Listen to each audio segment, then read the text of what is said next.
ఓం శ్రీ గణేశాయ నమః. భోజన విధి పాటించే నియమాల గురించి తెలుసుకుందాం. మనం ప్రతినిత్యం తూర్పు దిశగా ముఖం పెట్టుకుని కూర్చుని భోజనం చేయడం ఆచారం. ఆ దిశగా ప్రాణశక్తి ఎక్కువగా ఉంటుంది. అలాగే పితరులుండే దక్షిణ దిక్కు వైపైన భోజనం చేయవచ్చు. భోజనాన్ని ఎత్తైన దాని మీద కూర్చుని నోటికి ఎదురుగా విస్తరపెట్టుకుని ఆరగిస్తే అనేక వ్యాధులు వచ్చే అవకాశం ఉంది. పీట లేదా చాప ఇలాంటి వాటిపై కూర్చుని భుజించడం వల్ల కడుపుకి ఎంత కావాలో తెలుస్తుంది, అంతే తినగలుగుతారు. భోజనం చేస్తూ మాట్లాడుతుంటే నోటిలో లాలాజలం ఊరదు. దానితో ఆహారం జీర్ణం అవ్వక అనేక రోగ సంబంధిత సమస్యలు వస్తాయి. కాబట్టి భోజనం చేసేటప్పుడు మాట్లాడకూడదు. భోజనంలో శాకాహారాన్నే ఎక్కువగా స్వీకరిస్తూ ఉండాలి. శాకాహారము సాత్విక గుణానికి ఎంతో ఉపయోగపడుతుంది. మనసుని ప్రశాంతంగా ఉంచుతుంది. భగవద్ అనుగ్రహం కలగడానికి, భక్తి చిత్తశుద్ధి మనలో పెరగడానికి శాకాహారం ప్రధానమవుతుంది. శాకాహారం తింటే ఎక్కువ ఆయుష్తో పాటు ఆరోగ్యం కూడా సమపాళ్లలో ఉంటుంది. కాబట్టి శాకాహారాన్ని తీసుకోవాలి. వివాహాది శుభకార్యాల్లో పూర్వం విధిగా అరిటాకుల్లోనే భోజనాన్ని వడ్డించేవారు. పురాతన శాస్త్రాలు అరిటాకులోనే ఉత్తమమని చెప్తున్నాయి. అరిటాకులో ఎన్నో ఔషధ గుణాలున్నాయి. అవి శరీరానికి ఎంతో మేలు చేస్తాయి. అలాగే రావి ఆకులో భోజనం ఆరగిస్తే జననేంద్రియ దోషాలు పోతాయి. చిన్నపిల్లలకి చక్కటి మాటలు వస్తాయి. మోదుగు విస్తర్లో భోజనం ఆరగిస్తే కంటి దోషాలు కనుమరుగవుతాయి. మర్రి ఆకులో కుట్టిన విస్తర్లో భోజనం ఆరగిస్తే ఆరోగ్యం. పచ్చటి ఆకుల్లో భోజనం ఆరగించడం వల్ల ఆ ఆకులోని క్లోరోఫిల్ వల్ల అనేక జబ్బులు, ప్రేగుల్లోని క్రిములు తొలగిపోతాయి. కాబట్టి అన్నిటికంటే కూడా అరిటాకులో భోజనం చేయడం చాలా శ్రేష్టం. భోజనాన్ని ఆచమనం చేసిన తర్వాత తీసుకోవాలి. అన్నానికి నమస్కరించి ఆహార పదార్థాలను చూసి చిరాకు పడకూడదు. వండిన వారిని ప్రశంసించాలి. అప్పుడే బలాన్ని ఇస్తుంది. భోజనం మధ్యలో లేవటం, మాట్లాడడం చేయకూడదు. ఎంగిలి అన్నాన్ని ఇతరులకు పెట్టకూడదు. పదార్థాలు బాగున్నాయని అతిగా తింటే ఆయుష్ క్షీణిస్తుంది. భోజనానంతరం కూడా ఆచమనం చేయాలి. ఆచమన విధానం తెలియనప్పుడు దేవుని స్మరించి ఆ తరువాత తినాలి. విస్తర్లో ఏమీ మిగల్చకూడదు. అవసరమైనంత వరకే వడ్డించుకోవాలి. ఇష్టం లేని పదార్థాలని ముందుగానే చెప్పాలి. భోజనానికి ముందు నీటిని విస్తర్ చుట్టూ విడుస్తూ ఆపై అమృతమస్తు అని కొంత నీటిని సేవిస్తారు. ఆపై యమధర్మరాజును, చిత్రగుప్తుణ్ణి, సర్వదేవతల్ని స్మరిస్తూ కుడిపక్క అన్నాన్ని బలిగా కొంత వేస్తారు. ఆపై భోజనం ముగించి ఆచమింపజేస్తారు.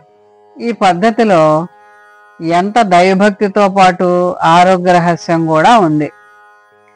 విస్తరి లేదా కంచం చుట్టూ నీళ్లు తిప్పేది ఎందుకంటే కంటికి కనిపించని అనేక సూక్ష్మజీవులు తినే ఆహారంలో కలవకూడదని. అలా నీటితో ఆహారం చుట్టూ తిప్పగానే ఓ రక్షణ కవచం ఏర్పడి సమస్త సూక్ష్మక్రిములు స్తంభించిపోతాయి. తిరిగి భోజనానంతరం చేసే ఆచమనం ద్వారా ఆ రక్షణ కవచం తొలగి సూక్ష్మక్రిములు వాడి ద్రోవన అవి ప్రయాణిస్తాయని భోజనానికి ముందు తర్వాత ఆచమనం చేస్తూ ఉంటారు. భోజనం అయ్యాక వెంటనే నిద్రపోరాదు. భోజనం బాగా వేడిగా ఉన్నది తీసుకుంటే శక్తి తగ్గుతుంది. అలాగే బాగా చల్లని పదార్థం తీసుకుంటే జీర్ణం కాదు. పొరపాటున భోజనంలో వెంట్రుకలుంటే వెంటనే ఆ భాగం తొలగించి నీళ్లు చల్లుకుని ఆ తర్వాత తినాలి. పండుగ రోజుల్లోనూ పవిత్రమైన రోజుల్లోనూ మనం రోజంతా కూడా నిర్మలంగా ప్రశాంతంగా మనసు శరీరం భగవంతుని మీదే లగ్నం చేయాలి. కాబట్టి అలాంటి రోజుల్లో ఉల్లిపాయను తినకూడదు.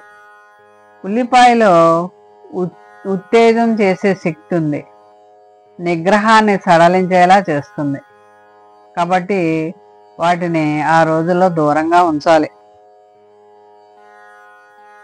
భార్యతో కలిసి భోజించేటప్పుడు ముందుగా భర్త 2 ముద్దలైన ముందు తిన్నాక తర్వాత భార్య భోజనం చేయాలి. నిలవ ఉన్న ఆహారాన్ని భుజించకూడదు. చల్లారిన అన్నాన్ని వేడి చేసి తినకూడదు. పప్పు, కూర, పచ్చడి, మజ్జిగతో తీసుకునే ఆహారమే అమృతం. నిలవ పచ్చడి కంటే రోటి పచ్చడి ఎంతో శ్రేష్టం. నిలవ పచ్చళ్ళు వయసులో 2 రోజులకోసారి, మధ్య వయసులో వారానికి 2 సార్లు, 40 దాటిన తర్వాత 15 రోజులకోసారి, 50 దాటాక నెలకోసారి తీసుకోవడం ఆరోగ్యకరం. రోటి పచ్చట్లే మంచివి. అరిటాకుల్లో తినడం ఎంత శ్రేష్టమో వెండి కంచంలో కూడా తినడం కూడా అంతే మంచిది. వెండి కంటికి, వంటికి, పంటికి ఎంతో మేలు చేస్తుందని చెప్తారు.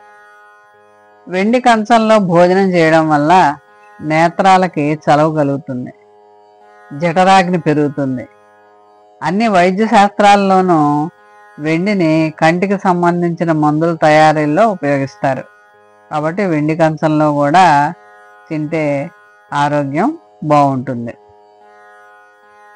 భోజనం తర్వాత తాంబూలం వేసుకోవాలి. నోటి అరుచిని పోగొడుతుంది, శ్లేష్మాన్ని పోగొట్టడం, నాలుకను, ఇంద్రియాలని నిర్మలంగా చేయటం ఈ తాంబూలం యొక్క గుణం. జీర్ణశక్తికి మంచిది. పసుపు రంగుతో కూడిన తెలుపు రంగు కలిగిన ఆకులు మంచివంటారు. ఇందులో వేసే కవిరి, కఫ, పిత్తాలని, సున్నం, వాత శ్లేష్మాలని హరిస్తాయి. రాత్రి సున్నం ఎక్కువగాను, మధ్యాహ్నం కవిరి హెచ్చుగాను వేసుకోవాలి. ఆకు యొక్క తొడిమి తింటే వ్యాధి, చివరి తింటే పాపం. మధ్యలో ఉన్న ఈనెలు నమిలితే బుద్ధి పోతాయి. కాబట్టి తొడిమి చివరి భాగం ఈనెలు లేకుండా చూసుకోవాలని తాంబూల సేవనలో మనం తెలుసుకోవాలి.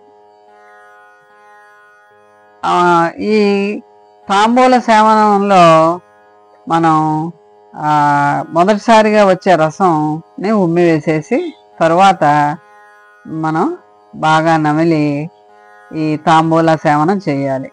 ఈ తాంబూల సేవనం ఆరోగ్యాన్ని ఇస్తుంది.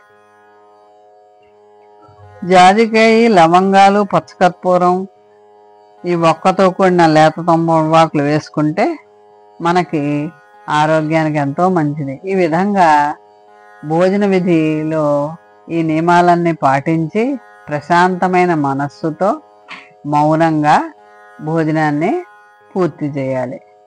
మోహన్వాణి ఛానల్ వారికి ధన్యవాదాలు. వినండి, వినిపించండి, వింటూనే ఉండండి. మోహన్వాణి తెలుగు పోడ్కాస్ట్ వింటున్న శ్రోతలందరికీ హృదయపూర్వక ధన్యవాదాలు. వినండి, వినిపించండి, వింటూనే ఉండండి. మోహన్వాణి తెలుగు పోడ్కాస్ట్ మీరు వింటున్నారు. మోహన్వాణి. మా కార్యక్రమాలు మీకు నచ్చితే ఇప్పటివరకు మా ఛానల్కి సబ్స్క్రైబ్ చేసుకోకపోతే వెంటనే ఈ క్షణమే సబ్స్క్రైబ్ చేసుకుని ఆ పక్క నుండే బెల్ బటన్ని మ్రోగించి అందరికీ షేర్ చేసి మీ విలువైన కామెంట్ను కూడా చేసి మమ్మల్ని ప్రోత్సహిస్తారని కోరుతున్నాను.